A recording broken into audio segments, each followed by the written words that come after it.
សារលិខិតរំលែកមរណទុក្ខផ្ញើជូនក្រុមគ្រួសារនៃសពឧត្តមសេនីយ៍តូប្រៀបឧត្តមលោកស្រីព្រមទាំងក្រុមគ្រួសារនៃសពជាទីរាប់អានខ្ញុំនិងភរិយាមានសេចក្តីក្តុកក្តួលរំជួលចិត្តយ៉ាងក្រៃលែងដោយបានទទួលដំណឹងថាឧត្តមសេនីយ៍តូប្រៀបឧត្តមមេបញ្ជាការរងយុទ្ធភូមិភាគទី5កងទ័ពជើងគោកលោកបានទទួលមរណភាពនៅថ្ងៃអាទិត្យ12រោចខែជិះឆ្នាំម្សាញ់សប្បុស័កពុទ្ធសករាជ2569ត្រូវនឹងថ្ងៃទី22ខែមិថុនាឆ្នាំ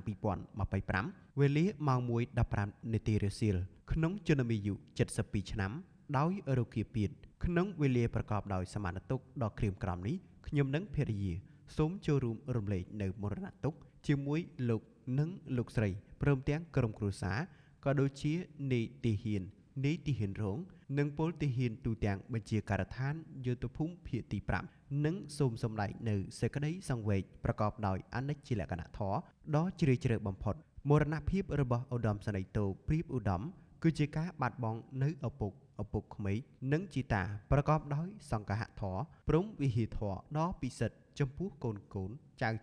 ជាទីស្រឡាញ់ទាំងអស់ហើយក៏ជាការបាត់បង់នីតិហ៊ានដ៏ល្អឆ្នើមមួយរូបនៃកងយុទ្ធពលខេមរភូមិន្ទដែលបានចូលរួមចំណែកនៅក្នុងបេសកកម្មជាច្រើនក្នុងបុព្វហេតុបម្រើជាតិសាសនាព្រះមហាក្សត្រនិងការពារបូរណភាពទឹកដីជារៀងរហូតមកជាមួយគ្នានេះខ្ញុំនិងភរិយាសូមឧទ្ទិសបួងសួងដល់ដួងវិញ្ញាណក្ខន្ធឧត្តមសេនីយ៍តូប្រៀបឧត្តមសូមឲ្យឆាប់បានយល់យកកំណើតកើតក្នុងសុគតិភពគ្រប់ជាតិកុំបីឃ្លៀងឃ្លាតឡើយសូមលោកនិងលោកស្រីព្រមទាំងក្រុមគ្រួសារទទួលនៅការរាប់អានដ៏ជ្រាលជ្រៅពីខ្ញុំនិងភរិយាថ្ងៃអង្គារ14រោចខែជិះឆ្នាំម្សាញ់សប្បុស័កពុទ្ធសករាជ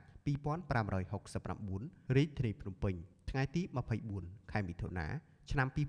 2025ហត្ថលេខាហ៊ុនម៉ាណែត